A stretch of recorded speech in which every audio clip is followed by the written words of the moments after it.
can be Oh, okay.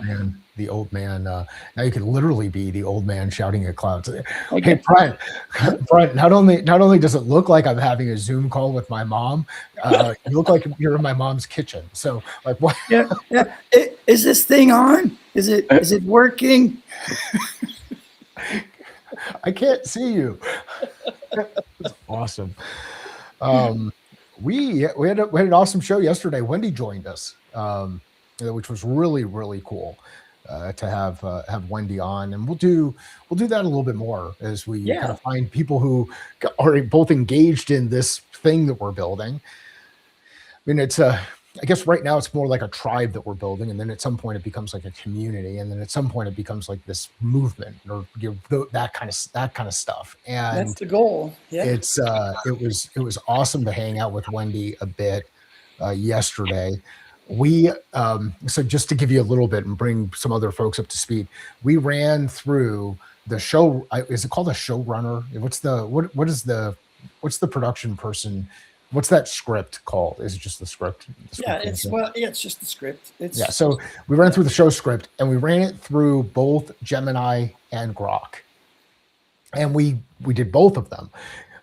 And Craig got to laugh at me reading off of a script. I also read some things that I wasn't supposed to read and misread some things that I was supposed to read, like all of that kind of stuff. So I gained a greater appreciation for your skills in reading. Reading, as they said way back when I was a kid, reading is fundamental. And um, Well, anyhow, it's interesting. Yeah. So, I mean, Gemini gives you nice breaks. It gives you spaces. But I did notice when I tried to run the executive producer script in Grok, Grok just puts all the text together and doesn't give you um, spaces to breathe. oh, it had the spaces. Oh, you're talking about spaces in the wording, like in so like you say some things and then you kind of Well, pause no, I to. mean, just yeah, just and in the like, it was broken up into chunks with a white space Yeah, between it. Grok actually did really well. The Grok version of it was better than the Gemini version. Like we Oh voted, we yeah, voted. I've noticed that too. The writing is better, but there was no white space when I used Grok to test out to see if Grok could was I was looking to see if Grok was funnier than Gemini, and I loved the script that it Yeah, wrote. So maybe we'll switch. yeah. Well, I think maybe what we do is we have a game. We'll use a different producer, and we'll have the everybody in the group say, okay, today they've used the Gemini producer, and then we'll hand out some kind of whatever you get, like uh, internet points for guessing right or something like that. Guessing which one? Yeah, we'll give you one. Well, I ran it in Gemini today just because that's what we do. Okay, well, and I ran it live, like ran it while Oh, while did you? I shared the screen. Well, Well, because that's it was super weird yesterday. I mean, I'm looking at it. I said this to Wendy. I said it's very awkward looking at yourself on camera, oh yeah, and when when it's it takes just up you. yeah, and when it takes up the entire thing, you're kind of Yeah. like, now what do I do? And so I made me the little small. I did this kind of thing, made Yeah, me the little small guy, and then the picture in picture. put the thing up there. So yeah, I actually now I want to raise because so Because you had to go it alone. Dang it. well, actually, I had to demonstrate other skills, like all of these skills. Like like not only was I the color commentator uh, dude who just kind of adds what maybe other people are thinking as they're going through it. I had to read and then forgot to add. It's kind of And then you you're just got to supposed to be keep going. producing at the same time, pushing all the buttons.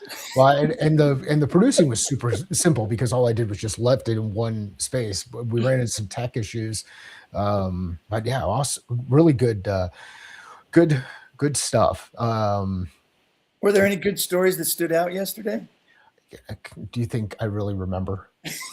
Like, yeah, it was.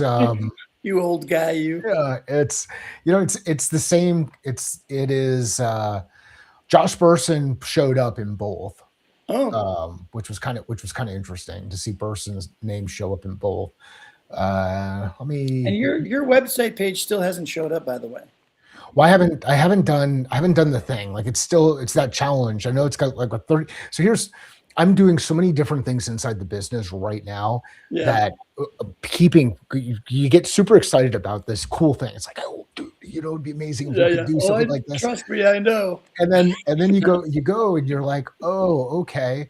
No, I actually got to keep things moving along. The where I'm putting any of my creative energy of like separating from kind of what I've got to do just to keep the stuff moving Yeah. is in Claude. And I like my mind is blown with what you can do there. The thing that I think Yeah. is absolutely is interesting and really funny to watch. And I'm going to make fun of people right now. I'm not going to name and shame, but I am going to make fun of some people.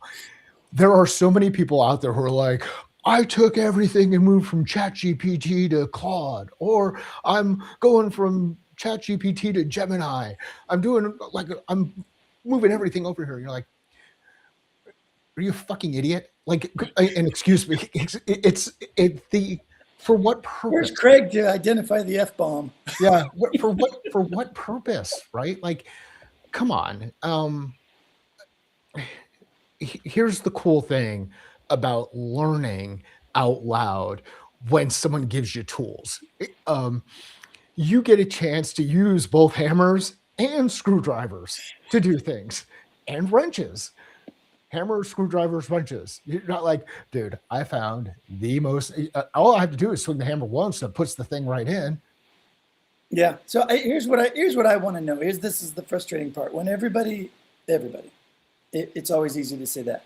When the influencers of the world get Yeah, out there and say this is absolutely the tool that you should be using, yeah, and this is where L&D needs to be going yeah, next, and all that kind of stuff.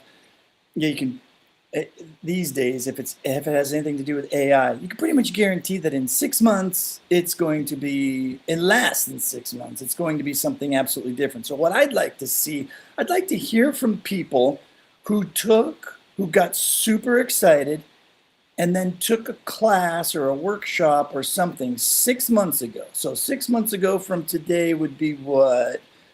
Um, so if we're in September. February, yeah, so back in September, you got back from summer vacation and you decided what you're going to do is take a course on AI. I would like to know if anybody that took a course back then in September, if what you learned is useful today or necessary. That's what I'd like to know. Yeah, I haven't taken any courses, but I I use it. started I started taking some of the free Google ones, but it's Yeah, mostly just videos, just yeah, watching other people talk about it with some little animations and explaining it. Like yeah, if you took a course on how it all works in the back end, yeah. that's still the same, right? None of that changes. But if you were learning how to be the world's greatest prompt engineer, I don't think you need to do that anymore.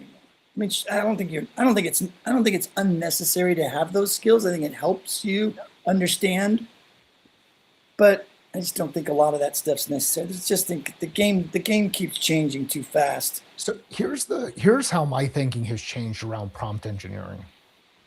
And some of this has to do with the experience I had yesterday. So like literally changing in 24 hours kind of stuff. Like and that's the speed that we're working with. Yeah, When I was able to take your prompt and drop it into my system and get the same result, I'm like, okay, there's consistency. If I want to get the same thing, I need to know the prompt.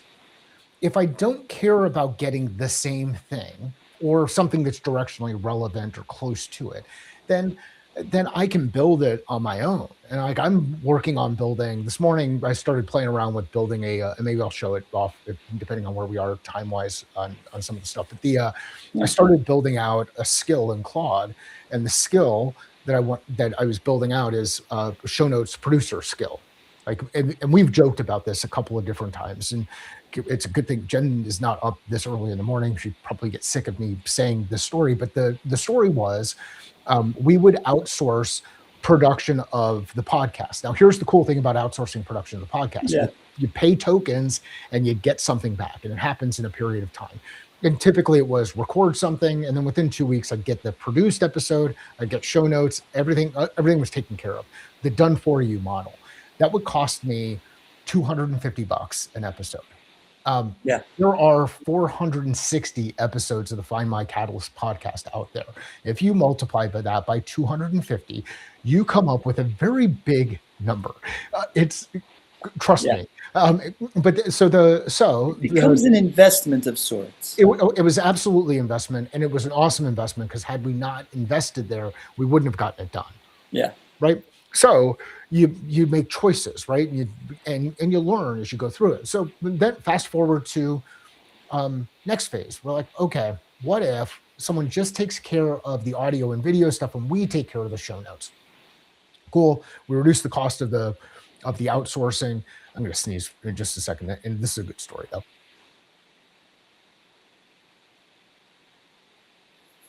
Bless you. The sneeze didn't happen. So then we're able to reduce the cost, but now we've got to increase the amount of hands-on type stuff. So we start putting the show notes together, and the show notes take time. Yep. Listen to it, because back in the day, it was a little bit harder to get a transcript from, like, I had to use a tool called Rev. I would load the stuff into Rev, and then Rev would give me back a transcript, and you pay for all of that kind of stuff. Right. Back in the day. Now, back in the day was literally 7 years ago, 6 years ago, right? Like, not that far back in the day. Fast forward a little bit further, I could get all of that stuff, and I've got Jen who's able to help. She's going to start doing show notes. There were so many things that were missed, and part of the reason why there were so many things that were missed, Jen hears my voice enough around the house. The last thing she wants to do is hear a recording of my voice, even when I'm interviewing some other people. And now that I brought in some interesting guests, and some of them were super interesting for her, but if it wasn't something that was interesting, all of a sudden you're looking at Instagram, or you're playing a crossword puzzle, or you're doing whatever the thing is, right? So that distraction gets in the way of the quality. All right. 2024 comes along, and started using, actually it was like late 2022, early 2023. It might even be that far back. Start using ChatGPT, and fast forward, build out the first GPT, and the first GPT was the show notes assistant, and we still use it. And I make that public, and I share it with other people. And there are a number of people that are out there talking about how they're using AI today, where their introduction to using the tool and having it do a specific job to be done was that show note assistant. Like they saw it. Now, what it lays everything out, and we've used the same one, and it's gotten better with each of the models. Now, what I did is I said, okay, what happens if I build the skill in Claude? And it literally took me minutes. Like, you know what time I wake up in the morning, especially if I'm running a little bit late, and I was running a little bit late today. In the couple of minutes between when I turned on this and had this thing going, I built out my show notes assistant and iterated on it multiple times. And it's if you're not using the tools, I think Wendy said this yesterday, which was fun to see Wendy even give Craig a little bit of crap. She was like, "You're a kinesthetic learner." So if you're not using the tools to actually go do the thing, and you're just talking about how other people are using the tools, or listening to what other people tell you that the tool does without experience, you are missing out on one of the most amazing opportunities that's in front of all of us right now. And but ultimately I was able to outsource Jen with a GPT, and you fired your wife, basically. I did. It was a failure to execute, and you know what? Sometimes a complete failure to execute. We better change the subject. I'm going to rescue you from your own self. Thank you. I'm looking at the Slack. they can't find the show. Huh. I didn't add my channels, so it's just you. So it says we're live, so we're live somewhere. I'm just asking Wendy and Craig if they can check my LinkedIn. Now I'm checking it right now for you. I did have your LinkedIn opened up earlier because I was going to try to share the event, but you didn't create an Right. event for this one. Save me and take us back to the news. The takeaway from that though is get out there and test things. Don't be stuck with one tool, because if you only had access to a hammer all of your life, and then someone introduced a wrench to you, you wouldn't get rid of the hammer. You would add the wrench to your toolbox. Oh, it still says the event will start soon. Wait for the host to start. So I found it on your website, on your LinkedIn. It's your latest LinkedIn post, but it just says starting soon. It is, according to what I'm seeing on Restream, we're streaming. So let me take a look at YouTube. Very weird. But yes, I'll rescue you. I will read the news. If I can find it. La la la. Good morning, practitioners, pedagogues, and people who just keep Articulate Storyline open so it looks like you're working. I'm your host, and today is February 18th, 2026. Grab your overpriced oat milk latte and sit down, because the industry is moving faster than a learner hitting skip on a non-mandatory compliance video. Oh, Mike, you'll be interested to hear that the top story is that Josh Burson just dropped a research grenade in the middle of our $400 billion playground. Yeah, I think I think this might be the same one from yesterday, and the same one that Grok picked up. So if probably it'll carry on for a period. But what was the it'll only carry on for 2 days, because I specifically wrote in the script to only do the last 24 to 48 hours. Yeah. So it shouldn't be picking up any stories that are older than that. So like tomorrow, it will definitely not be there. But since it just came out yesterday, that's why it's today's top story too, I'm guessing. Yep. That's the interesting thing about this is is there a thinking? Yeah, it doesn't do the thinking thing where you can click the drop down and read how it came up with all of it when you use a gem instead of just a chat. Mm-hmm. So I can't, there is no spot to figure out, hey, I could ask it, of course. I could say, how did you come up with that? Instead of just a chat. Yeah, so I'm just double checking. We're live on the YouTube. Yeah, I hear myself. It's kind of funny. I get like deja vu all over again. There we go. We're live on Twitter and we're live on YouTube. LinkedIn, get your shit together. Oh man, you're going to get us banned. Come on. Whatever. Well, according to his latest 2026 study, 74% of senior leaders say their companies lack the skills to compete. We've spent nearly $500 billion and we're still essentially trying to teach a cat to use a toaster. The fix? Something called dynamic enablement. There's that word, ladies and gentlemen, enablement. It's AI native learning that allegedly makes companies 28 times more likely to unlock potential. And why it matters: if you aren't moving from publishing content to real-time enablement, you aren't just behind, you're a VHS tape in a Netflix world. Your $400 billion is currently buying you a front row seat to the skills gap apocalypse. Here's the funny thing about it. Is there anything other than real-time enablement?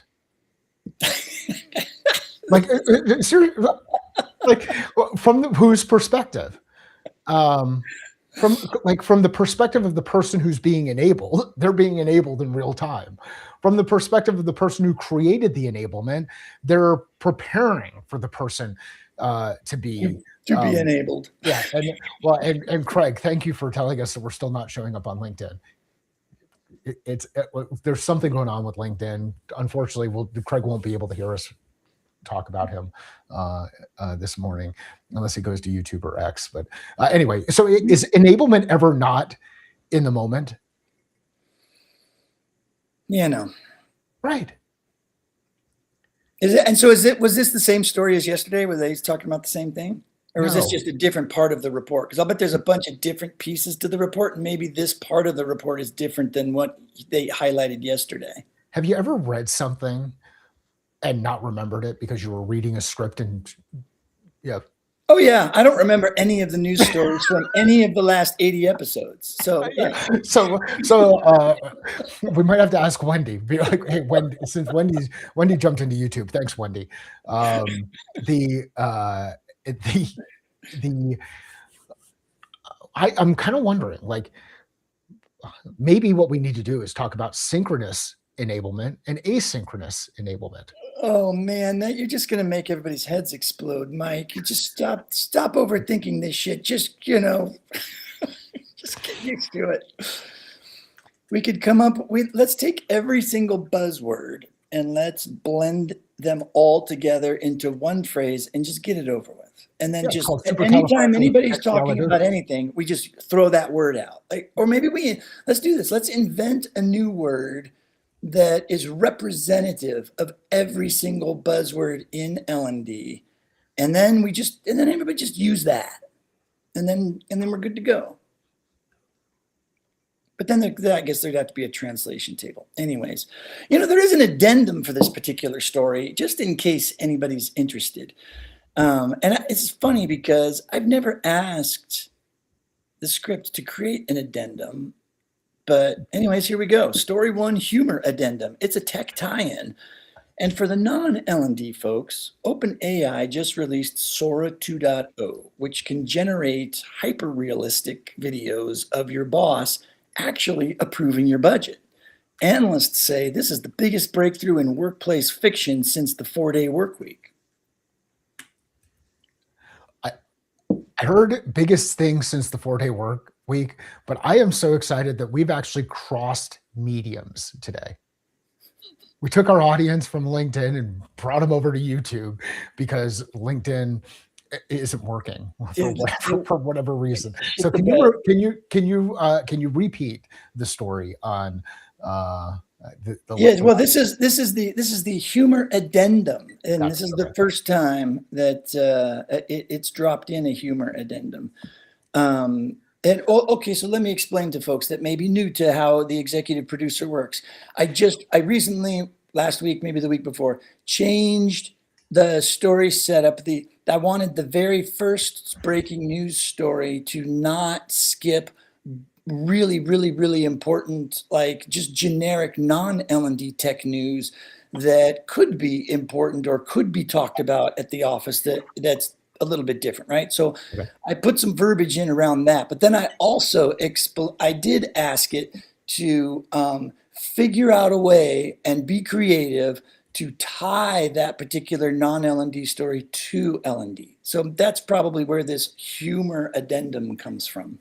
Got it. So today's humor addendum for story number 1 is, and for the L&D folks, the non-L&D folks, OpenAI just released Sora 2.0, which can generate hyper-realistic videos of your boss actually approving your budget. Analysts say this is the biggest breakthrough in workplace fiction since the 4-day work week. Do you remember during COVID where people would do be like remote classroom type stuff? There's a really good South Park episode around this, but where they basically put a picture of themselves in front of the camera and then go and do a bunch of things. Yeah. At what point are we just absolutely cooked and people start playing videos of their boss approving whatever the thing is that needs to happen in that kind of environment? Oh yeah. I'm sure it's already been done. Plenty of people already roll videos. They don't put a picture of themselves. They'll take a whole video of them sitting there looking like they're paying attention and just loop it and play that through their virtual camera. Yeah, it's like what they would do in Mission Impossible when they do the loop on the security camera. Yeah, exactly. That's exactly it. Yeah. So if you see a cat walk across twice. Yeah. Oh my gosh. Oh wait, hold on. Okay. Story 2, tech innovation, the 40% rework tax. Listen, we all thought AI was going to do our jobs for us while we lounged in the metaverse. Wrong. A new report from the HR Digest reveals the 40% rework tax. Nearly half of the productivity gains from AI are being sucked into a black hole of fixing low-quality, hallucinated garbage. It turns out agentic AI is like having a genius intern who is also perpetually hallucinating on mushrooms. Why it matters. L&D pros, stop bragging about how fast you generated that course. If it takes your team 20 hours to fix the fast output, you didn't save time, you just bought yourself a 40% headache. Quality assurance is the new instructional design. Cool. So I'm just curious. I mean,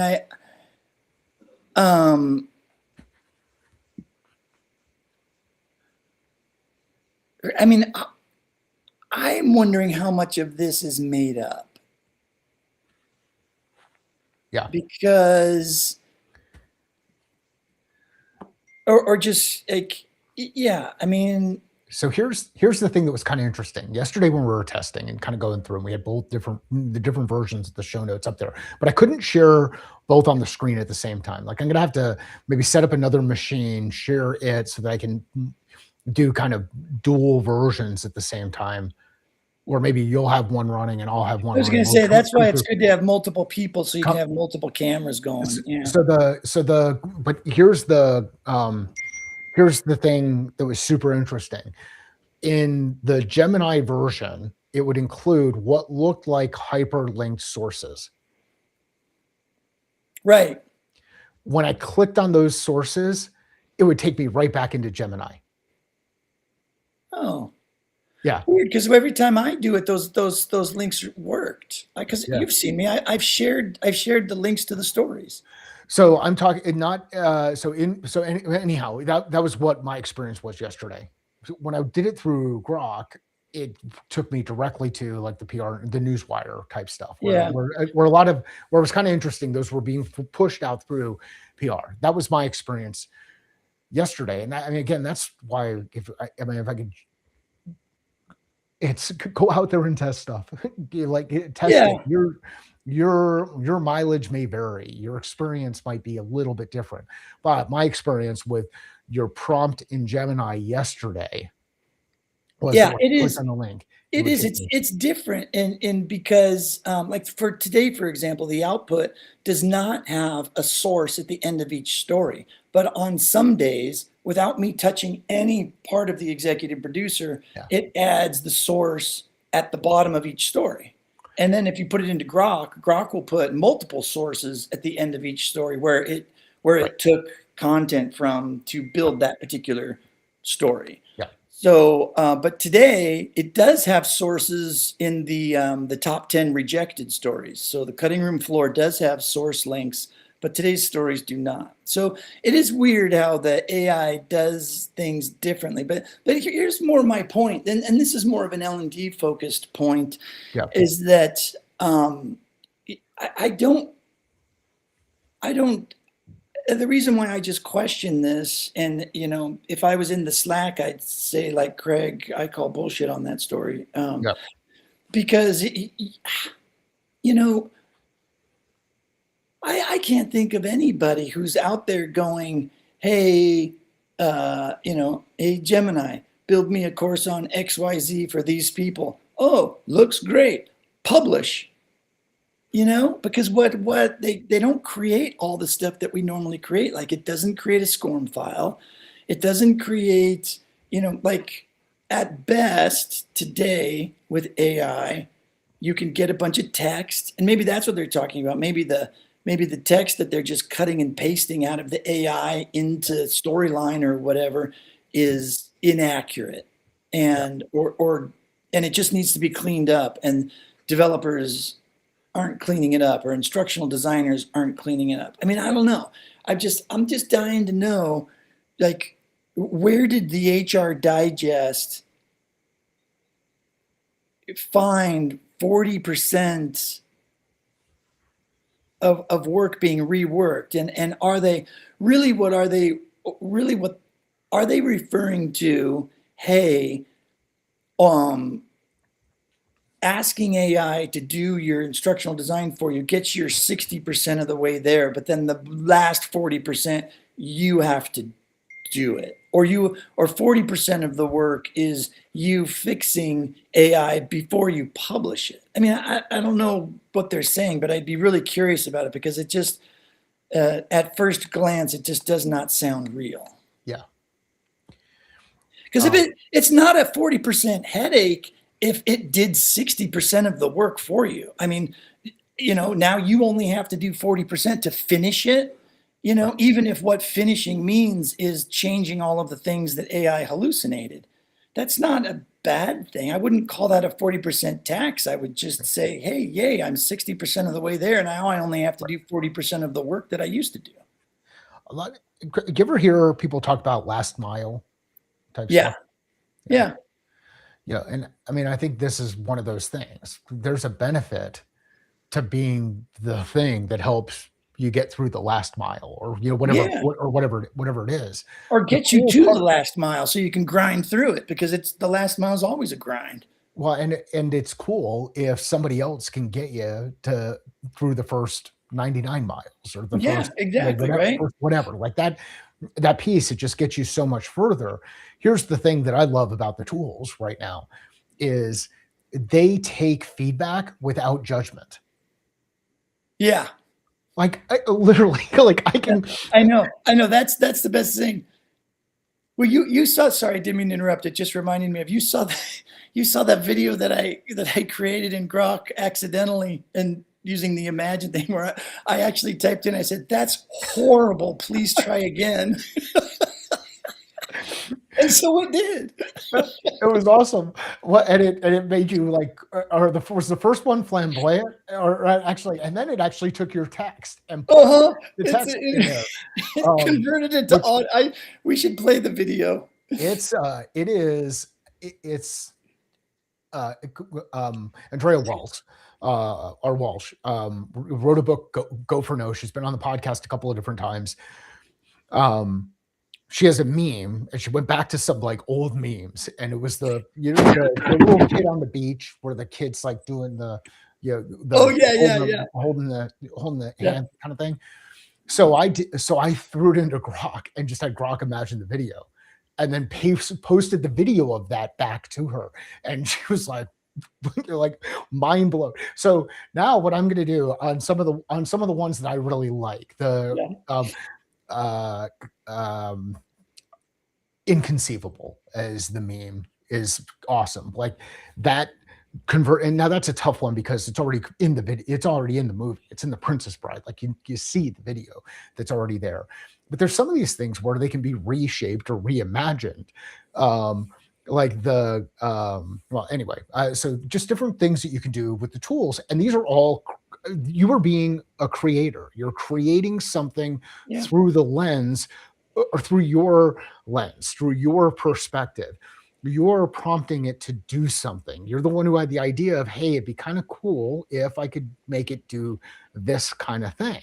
And I remember we that I've got Craig's thing up here about one. Wendy says, "Welcome back, Brent."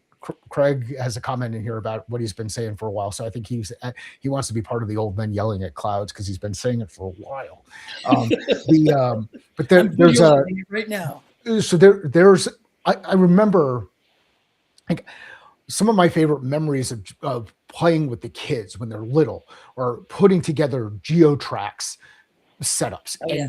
and being like, hey, wouldn't it be cool if we could get it No, to no, no. do And sorry, you can't use geotracks. We're old men shouting at clouds. You have to say Lincoln logs. Yeah, so well, but that was part of the conversation Jen and I've been having lately about, like, in this whole do what you're made for type thing, energy versus impact, that matrix that I've shared before. Some people will talk. Scott Adams talks about this, figuring out what were the things that you would do as a kid, where it didn't matter what the risk was, you were still compelled to do it. And for Yeah. him, when he was in school, he'd draw, he'd like Yeah. cartoon. He wasn't a very good cartoonist, But he would draw, and he would draw, teachers in, doing whatever, and knew that if there was risk, like if somebody gets a hold of that thing, even though all the kids would laugh, the teacher wasn't going to laugh about it. But Yeah. you take on certain risks. So what were some of those things? Like when I was a kid, it was Lincoln Logs, and erector sets. The Like rector sets, yeah. like that was the stuff. And now we've got this amazing like access to information and to testing and to iteration and to being able to get really good feedback. And the thing that I love about where we are technically right now Yeah. is one of the hardest things for people to answer is after sharing something, when I ask the question, what questions do you have for me? Yeah. Sometimes people don't have questions, and it shocks me. Like I can't imagine going through life without questions. Like like what? I got nothing.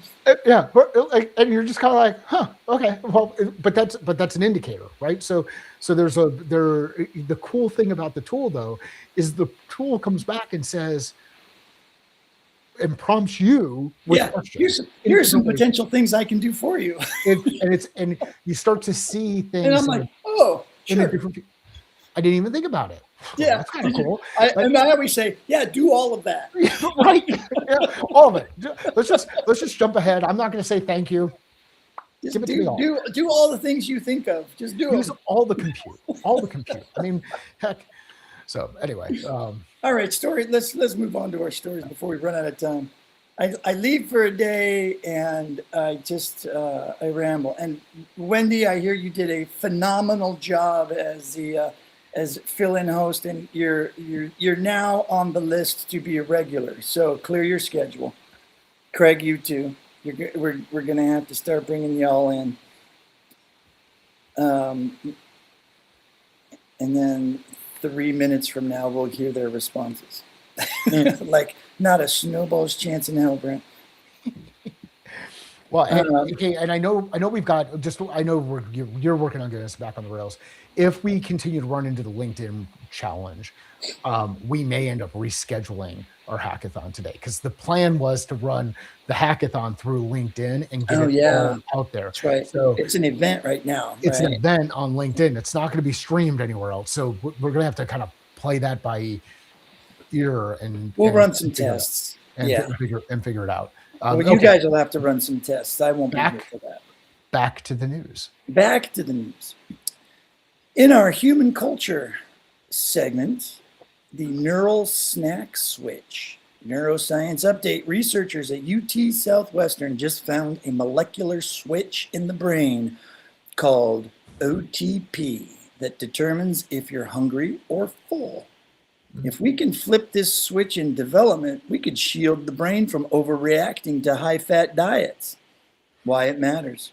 Aside from the obvious benefits to the office snack budget, this is massive for adult learning theory. If we can identify switches for appetite, how long until we find the attention switch? Imagine a world where your learners are as hungry for your Safety Compliance 101 module as they are for a 3 p.m. donut. We're one molecule away from captive audiences, people. I thought we already solved for this with gamification, micro learning, and mobile learning. Like, didn't we already solve for all of that? We gamified it, we micronized it, and we made it mobile. And don't forget that everything has to be 8 seconds because we figured that out. Yeah, but I mean, but then we went to the attention span of a bee. Oh, that's right. That's right. Hey, we remembered a story. See, not we. Well, okay, the collective we.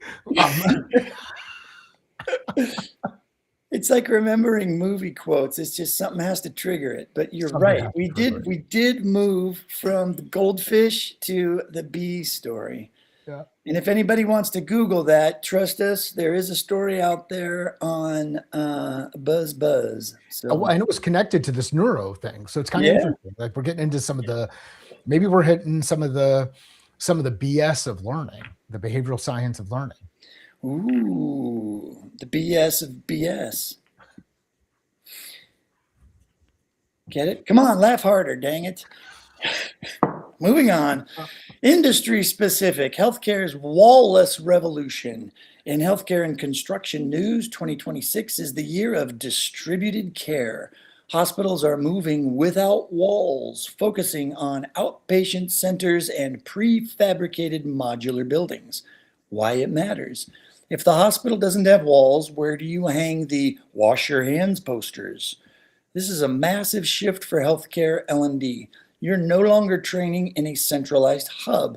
You're training a distributed workforce in 50 different micro locations. If your training isn't mobile first and modular, your staff will be as lost as a surgeon in an IKEA.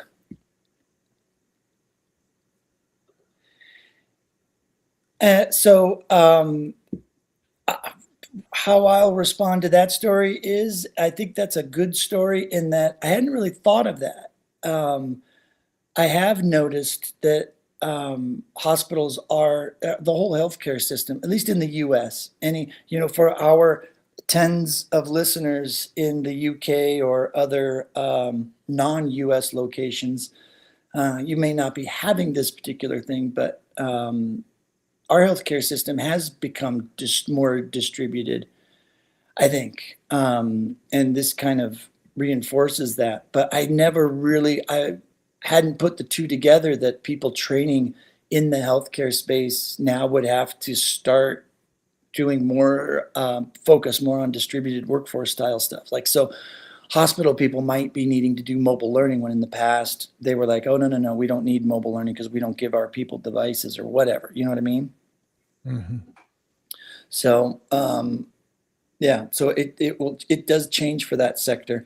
I don't know if we have any folks out there listening that work in healthcare, if they've noticed a shift in their L&D requirements, if they've had to start building different things. It would be fun to hear from you.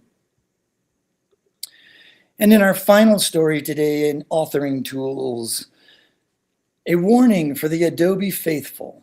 Core support for Adobe Captivate Classic ends August 23rd, 2026. Oh, I wish we could play taps or something. If we had some good sound effects, that'd be great. Bless you. Thank you. Man, I hit the M button too. Oh, I'm not on the right tab. Dang it, I thought I muted. Sorry, everybody. That's just months away. If your entire library is built on CPTX files, you are currently standing on a digital iceberg in July. Why it matters, the transition to the all-new Captivate, the one formerly known as Project Charm, breaks compatibility. It's the Y2K bug, but only for people who love slide triggers. You need a migration plan like yesterday, or your legacy content becomes as useful as a screen door on a submarine.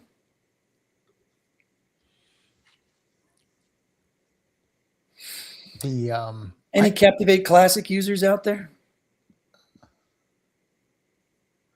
We'll wait. No, we won't. I have never used Captivate. What? Yeah, seriously, never used Captivate. I started using, yeah.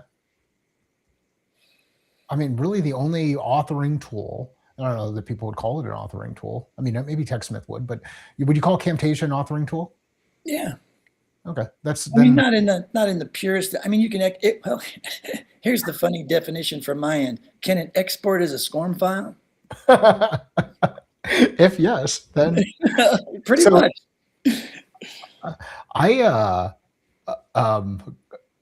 Craig has used both. Hey, I wonder if we get less lag on YouTube.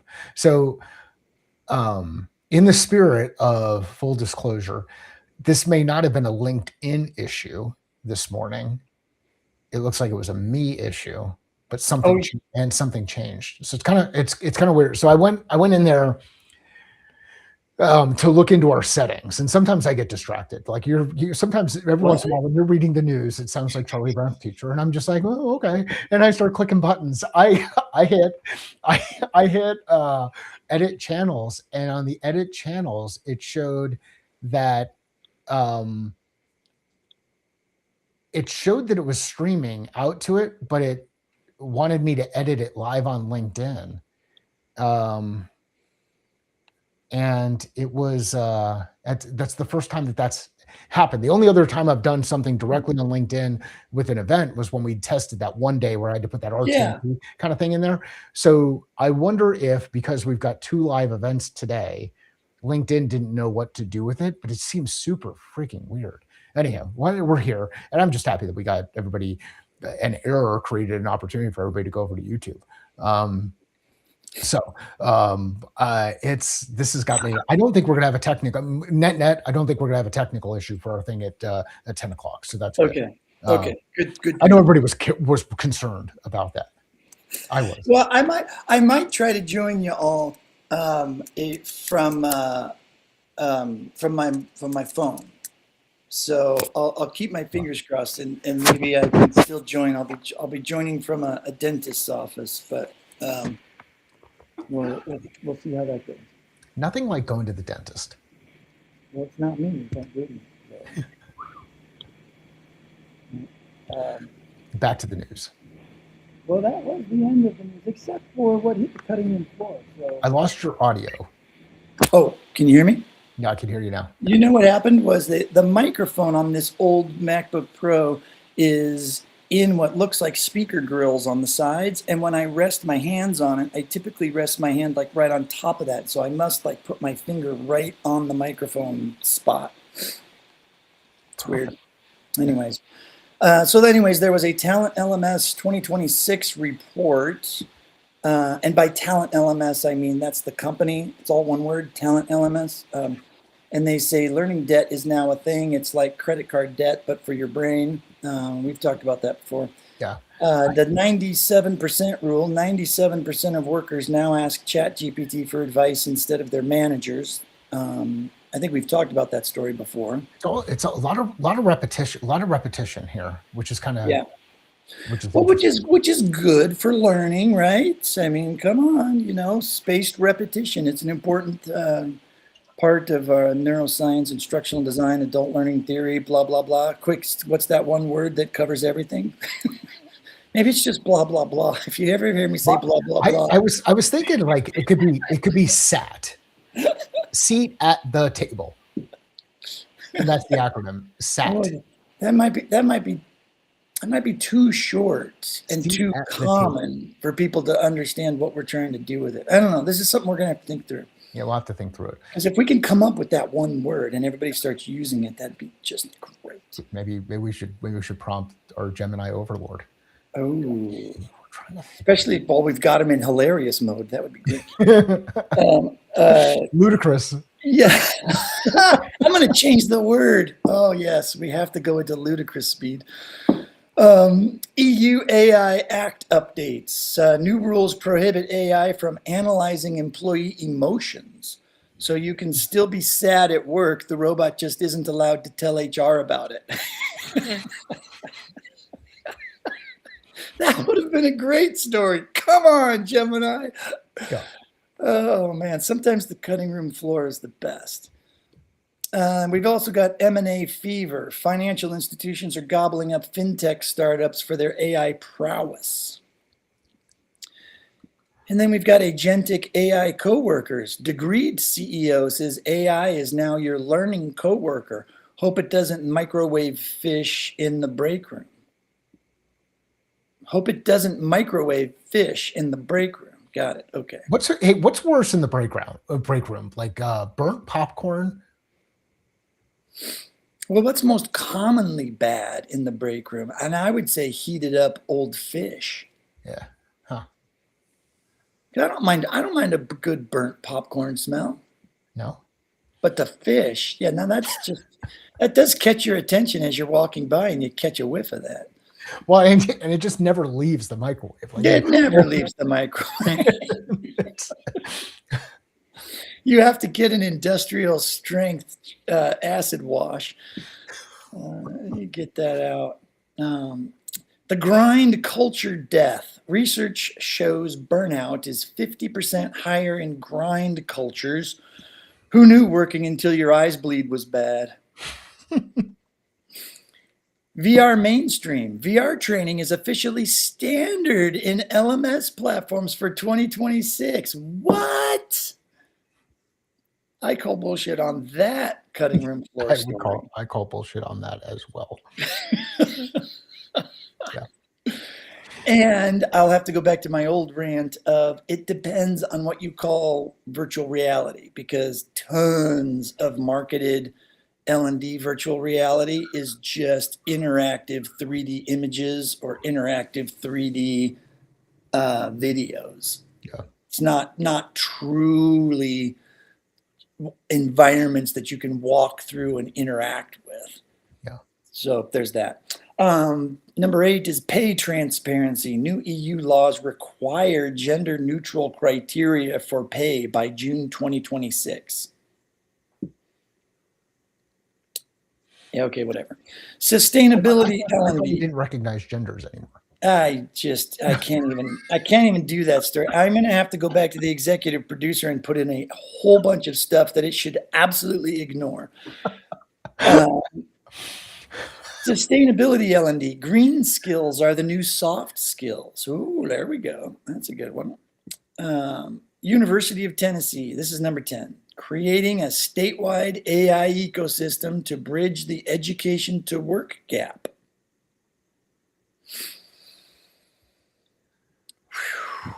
I had a conversation with one of the guys I get out and I'll play golf with a couple times a week. We were talking through. I said, I said this kind of thing, and I know we're getting toward the end, but I think this is going to help people as they're thinking about some of the challenges here. How many organizations do you think, broadly speaking, and this is kind of like the communication piece, but do you think, broadly speaking, do you think that do organizations struggle with hiring? Yes. Okay. And why do they struggle with hiring? A million different reasons, but throw one or two of them out. They don't really know what they need. They don't really have a clear understanding, a clear definition of what's required, what anybody's asking for. Okay.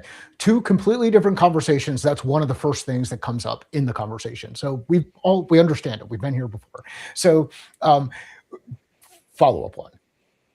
Do you think that organizations struggle with onboarding? It depends on how you define onboarding and what you want the outcome to be. And most people aren't clear on what they need that to be, and therefore, no, they are not good at it. So we struggle both with hiring and onboarding. And we've just released the tools that allow you to take skills and amplify skills, but you have no idea what skills you want. So here's the beauty. As people talk about scale, here's the reality. You're going to suck at scale. Yeah. Yeah, we're just gonna suck even more. Yeah.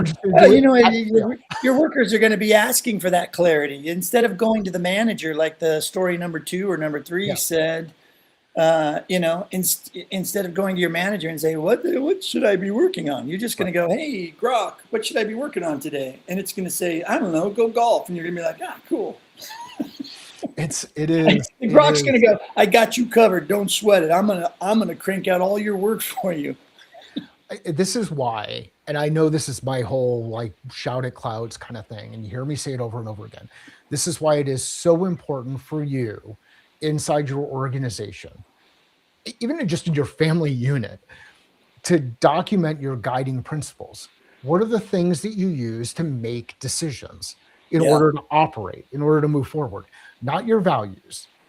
Values are personal. Guiding principles. How can you scale out this stuff so that... And then you have to build systems around it. And if you're struggling with this kind of stuff, you know a guy. My name is Mike Simmons. I'm that guy, and we should have a conversation. So, Brent, thanks for doing this while you're traveling. Good to have you back. As Wendy said, she missed you. I missed you guys too. And we're going to do this. We'll do this every day, 6 o'clock in the morning for us in Arizona, 8 o'clock in the morning for those of you on the East Coast, 5 o'clock in the morning if you are on the West Coast. We have a live session that we're going to do on LinkedIn. It will only be on LinkedIn. I'll get the tech working here in just a little bit. But we will do a live session on LinkedIn. It's going to be a hackathon, and we're going to bring a challenge and an AI tool to go solve for the challenge and see what happens. Work out loud in real time. And Wendy and Craig, I'm excited for you to be a part of it. Brent, hopefully you could join via your phone and kind of listen in and banter back and comment and give us a hard time. Where can I'll be the people peanut find? gallery. We be the peanut gallery. Where can it's like literally up in the rafters, like Stadler and Waldorf yelling. Where can people find out more about what you're working on? Yeah, people can find me on LinkedIn and read all of my shouting at clouds. And where can people find their catalyst, Mike? You can find your catalyst at findmycatalyst.com. And I know sometimes it's confusing. It's like, what catalyst? If you were looking for that nudge to do the things that you're meant to do in the context of leadership, culture, revenue, execution, I've got a newsletter, and that's the content site. The content site is findmycatalyst.com. Coach Simmons is where you can work with me directly. We will see everybody here in about an hour on the hackathon if you're able to join us. And tomorrow morning, same bat time, same bat channel for those who are able to join the stream. That's the brief for today. Now go build something that doesn't suck. That's what the closing script